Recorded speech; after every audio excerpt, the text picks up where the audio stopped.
వాహనదారులకు కేంద్రం మళ్లీ షాక్ ఇచ్చింది. 4 రోజుల్లో పెట్రోల్, డీజిల్ ధరలను మళ్లీ పెంచింది. మొన్నటికి మొన్న లీటర్పై ₹3 పెరిగితే తాజాగా 90 పైసల చొప్పున పెంచుతూ చమురు సంస్థలు నిర్ణయం తీసుకున్నాయి. పశ్చిమాసియా ఉద్రిక్తతలతో క్రూడ్ ఆయిల్ ధరలకు రెక్కలొచ్చాయి. దీంతో తీవ్ర ఆర్థిక ఒత్తిళ్లు ఎదుర్కొంటున్న నేపథ్యంలో పెంపు తప్పలేదని ప్రకటించాయి. ఇక పెరిగిన ధరలు ఇవాల్టి నుంచే అమల్లోకి వచ్చాయని పేర్కొన్నాయి.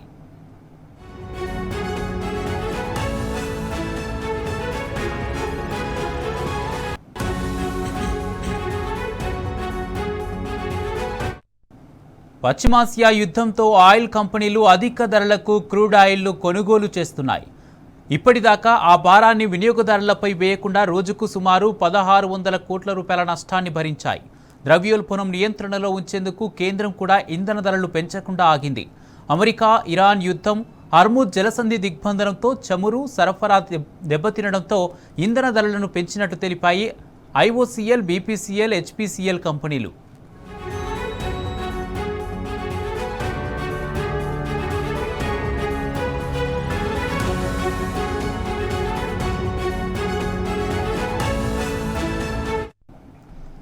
దేశవ్యాప్తంగా పెట్రోల్, డీజిల్ ధరలు మరోసారి పెరగడంతో వాహనదారులపై అదనపు భారం పడింది.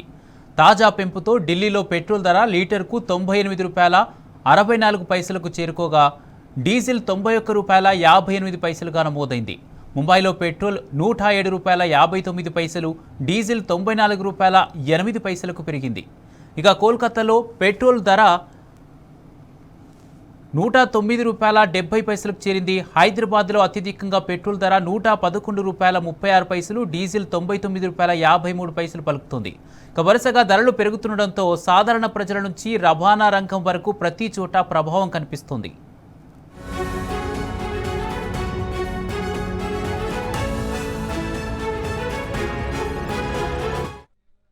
ఇదే అంశానికి సంబంధించి పూర్తి అప్డేట్స్ మా ప్రతినిధి సురేష్ అందజేస్తారు. సురేష్, 4 రోజుల్లో 2 సార్లు పెట్రోల్ ధరలు పెరిగింది. దీనికి సంబంధించి పూర్తి అప్డేట్స్ ఏంటి? మొత్తంగా మరొకసారి కేంద్ర ప్రభుత్వం వాహనదారులకు షాక్ ఇచ్చిందని చెప్పొచ్చు. దేశవ్యాప్తంగా పెట్రోల్, డీజిల్ ధరలు మరోసారి పెరిగాయి. ఆయిల్ కంపెనీలు 90 పైసల చొప్పున పెంచేశాయి. పశ్చిమాసియా యుద్ధం నేపథ్యంలోనే ఈ నిర్ణయం తీసుకున్నట్టుగా కనపడుతుంది. ఎందుకంటే డాలర్ తో పోలిస్తే ప్రస్తుతం రూపాయి విలువ బలహీనపడినటువంటి సిచ్యువేషన్ కనపడుతుంది. కేంద్రం ఎక్సైజ్ డ్యూటీలు మాత్రం తగ్గించడం లేదు. ఇటు రాష్ట్రాల వ్యాట్ పన్నులు కూడా తగ్గించలేకపోవడం కారణంగా పెట్రోల్ ధరలు బగ్గుమంటున్నటువంటి పరిస్థితి.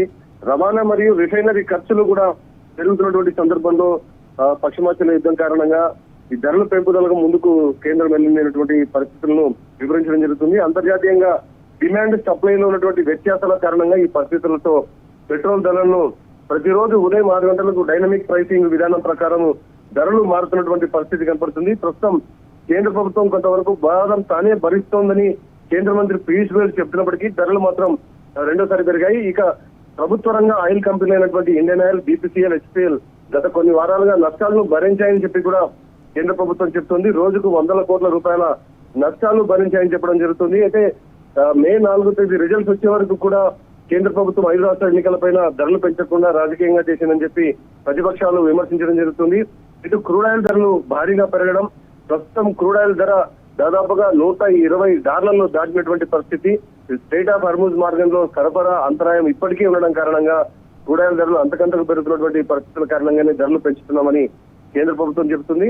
భారత్ తన అవసరాల్లో దాదాపు ఇప్పటి వరకు కూడా 90% వరకు ముడి చమురును దిగుమతి చేసుకోవడం కూడా ఈ ధరల పెరుగుదలకు ప్రధాన ప్రభావంగా కనపడుతుంది. అంతర్జాతీయ ధరల ప్రభావం నేరుగా దేశీయ పెట్రోల్, డీజిల్ ధరలపై పడుతుంది. దీంతో రవాణా మార్గానికి సంబంధించి ట్రక్కులు, బస్సులు, క్యాబులు, ఆటోలు, లాజిస్టిక్స్ కంపెనీల ఖర్చులు కూడా పెరిగేటువంటి అవకాశం ఉన్నాయి. దీంతో నేరుగా సామాన్య మానవుడిపై ఈ ప్రభావం పడబోతుంది. ఇదే కాకుండా ట్రక్కులు రవాణా ఛార్జీలు పెరిగితే దాదాపుగా నిత్యావసర వస్తువుల ధరలు కూడా పెరిగేటువంటి అవకాశాలు ఉంటాయి. దీంతో పాటు వ్యవసాయ రంగం పైన కూడా ప్రభావం నేరుగా చూపించేటువంటి అవకాశం ఉంది. డీజిల్ పై రైతులు ఆధారపడుతూ ఉంటారు. అలాగే ఎరువులు, విత్తనాలు, పంటల ధరలపై కూడా ఈ ప్రభావం పెరిగిన ధరల కారణంగా, రవాణా ఛార్జీల కారణంగా వ్యవసాయ రంగంపై నేరుగా పడబోతుంది. మరోవైపు పరిశ్రమలు, తయారీ రంగం పైన కూడా ఈ ధరల కారణంగా రోజు రోజుకు ధరలు పెంచుతూ కేంద్రం వెళ్తే నేరుగా ఫ్యాక్టరీల తయారు ముడి సరుకులు, రవాణా ఖర్చులు పెరిగి ఉత్పత్తి వ్యయం పెరగడంతో వస్తువుల ధరలు కూడా మార్కెట్ లో పెరిగేటువంటి అవకాశాలు స్పష్టంగా కనపడుతున్నాయి. ఒకవైపు ఇప్పటికే ఏవియేషన్ టర్బైన్ ఫ్యూయల్ ధరలు కూడా పెరగడంతో విమాన ధరలు కూడా ఏకంగా నెగబోతున్నటువంటి పరిస్థితి కనపడుతుంది. ఈ కామర్స్ డెలివరీ విషయంలో ఇప్పుడు ప్రస్తుతం అందరూ ఇంట్లో కూర్చొని స్విగ్గీ, జొమాటో, బ్లింకిట్ల నుంచి తెచ్చుకున్నటువంటి పరిస్థితి. దీని ధరలు కూడా ఫ్లిప్కార్ట్, అమెజాన్ డెలివరీ ధరలు కూడా పెరిగేటువంటి అంటే దీంతో మొత్తంగా నిత్యావసర వస్తువుల ధరపై నేరుగా సామాన్య పైన ప్రభావం పడేటువంటి అవకాశం లేదు. ఇటు బిజినెస్ కి వస్తే మాత్రం షేర్ మార్కెట్ పై ప్రభావం చూపుతుంది. ఆయిల్ పై ఆధారపడే కంపెనీల లాభాలు తగ్గే అవకాశం ఉండడం కారణంగా మార్కెట్లపై ఒత్తిడి కూడా ప్రస్తుతం కనపడుతుంది. రవాణా, ఎయిర్లైన్స్, ఈ ఎఫ్ఎంసీజీకి సంబంధించినటువంటి రంగాల షేర్లు తీవ్రంగా ప్రభావితమైనటువంటి పరిస్థితి కనపడుతుంది. దీని కారణంగానే ద్రవ్యోల్బణము, ఆర్థిక వృద్ధి పైన తీవ్ర ప్రభావం పడేటువంటి అవకాశాలు ఇంధన రంగాల ధరల పెరుగుదలతో కనపడుతుంది. Kumar, right, thank you Suresh.